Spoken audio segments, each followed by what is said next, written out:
Back home now, St. Peter and Paul Prep are the JISA Canopy Henriques knockout champions after defeating Lanneman's Prep on penalties in the final played at St. Peter and Paul on Saturday. The two failed to break down each other over regular and extra time as they ended goalless. And they were also evenly matched from the spot as the kicks went to sudden death when Lannemans missed their effort to hand St. Peter and Paul the title. Captain of St. Peter and Paul, DeJohn Samuels, was named MVP.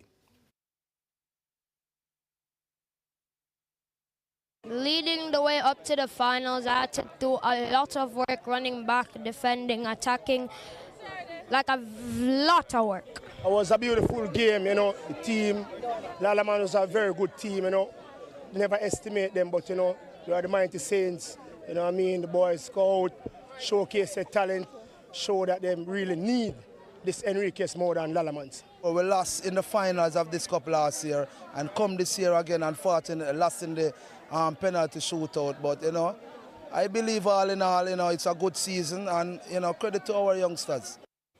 The third place playoff also failed to provide a goal, and it took penalties to decide, with Hillel Academy prevailing 5-4 over Liberty Academy. The competition continues in January with the Alberga Cup.